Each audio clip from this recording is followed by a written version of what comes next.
Attach the spinner knob to the wheel. Bearings on each side allow the knob to spin freely. Secure to the wheel using a 3/8 by 2 1/4 inch bolt and 3/8 inch nut. Tighten securely, but don't over tighten. The spinner knob should spin freely on its bearings when attached to the wheel. Snap the knob cap into the knob handle and tap lightly with a hammer in the center of the knob to secure. You're now ready to thread the wheel onto the winch shaft. Thread the wheel clockwise, carefully at first. You must thread the wheel completely onto the winch shaft so that it's fully compressed against the brake pad. Secure the wheel using spacer washers. You must use the supplied spacer washer or washers to mount the wheel to the winch through the center hole with the supplied bolt. Be certain to allow for a 1/8 inch gap between the wheel and the spacer washer as shown. Thread excess cable onto the winch hub by turning the wheel clockwise. Keep tension on the cable and ensure that it wraps tightly and uniformly onto the hub, laying each strand snugly up against the adjacent strands. Improperly wrapped cable results in unnecessary and premature cable wear.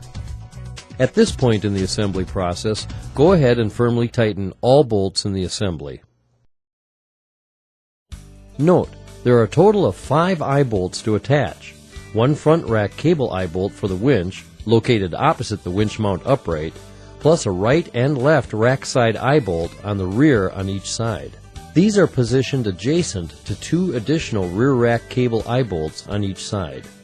Make certain to ensure that a washer is in place on each eye bolt and that the nylock nut is tightened so that at least 1/4 inch of the bolt thread is exposed.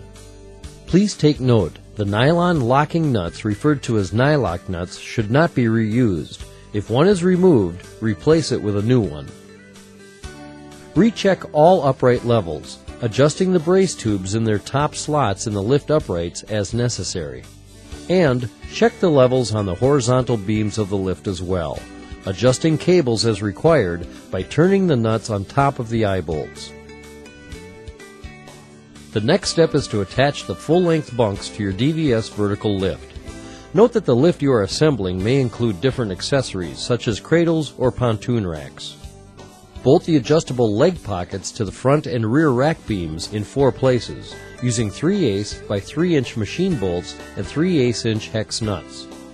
On vertical lifts, attach the 4 pockets to the inside of the rack beams, 2 on the front rack and 2 on the rear.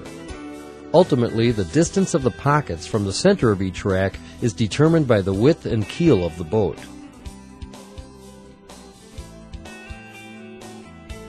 Bolt the 4 bunk legs to the full-length bunks as shown, using 3/8 inch by 3 inch machine bolts and hex nuts.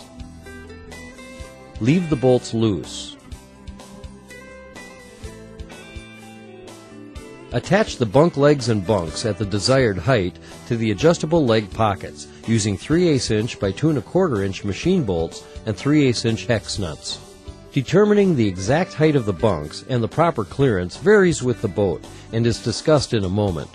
You can use the boat trailer or boat measurements as a reference. When the height is determined, the bolts should be tightened. The process is the same for each bunk. Full-length guidons are available for the DVS vertical lift. The upright legs are packaged inside the guides themselves. Bolt the guide pockets, 2 each to the front and rear rack beams. The guide pockets face the inside of the lift, and note that the leg pockets angle outward. There are right and left guide pockets on each side of the rack beams. Guide pockets attach with 3/8 by 3 inch machine bolts and 3/8 inch brass hex nuts. Finger tighten bolts at this time. Next, bolt the guide-on legs to the full-length guide-ons as shown, using 3/8 by 3 inch machine bolts, flat washers, and 3/8 inch brass hex nuts in the non-slotted holes. And 3 inch machine bolts, flat washers, and 3/8 inch nylock brass nuts in the slotted holes. Again, these bolts should only be finger tightened at this time. Attach 2 1/2" by 1 1/2" set screws to each of the guide pockets using the 1/2" brass square nuts as shown. Insert the guide-on legs into the pockets and secure with the set screws.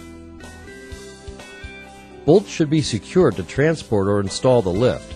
However, the final position of the guide pockets on the racks depend on the beam of the boat, and proper leg height is also determined by the boat. A motor stop is available for the ShoreMaster DVS Vertical Lift. Assembly is quick and easy.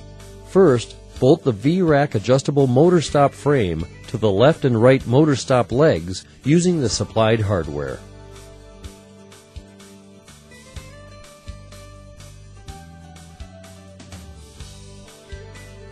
Slide the channels on the motor stop legs over the rear rack beam and center the motor stop on the beam. Bolt it securely in place. Your ShoreMaster lift is now ready for installation. Remember, safety first. Wear protective gloves, clothing, and eyewear when installing the lift. At least 2 people are required for proper and safe installation. To install the ShoreMaster DVS Vertical Lift, begin by measuring the water depth at the deep end of where your lift will be. Now, come forward roughly 10 feet and measure again in the shallower water where the lift will be. You want the lift to be level. Pre-adjust the leg height to level the lift between both measurements. In this example, the water is 3 to 4 inches deeper at the rear of the lift. Each adjustment hole raises or lowers the lift approximately 3.5 inches. Obviously, pre-adjusting the lift height on shore is easier than making adjustments when the lift is in the water. If the boat has a keel, measure both the width and depth of the keel. You want the boat to rest evenly on the bunks. Measuring keel depth when the boat is on the trailer is a handy way to determine clearance, measuring from the roller or bottom of the trailer bed. Too much clearance is better than too little. Measure the bunk width to match the hull, pontoons, or keel of the boat. The front and rear measurements may likely be different. The lift bunks are easy to adjust. Now for the installation. The lightweight ShoreMaster aluminum lift pushes easily into the water. Align the lift to the dock.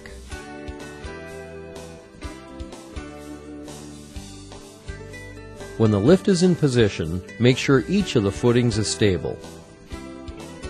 And double-check the horizontal beams of the lift to ensure that it is in fact level. It's extremely important that the lift is installed to be both level and stable. This completes the assembly and installation training of the ShoreMaster DVS Vertical Lift. Assembly and installation of the lift canopy is covered in a separate chapter.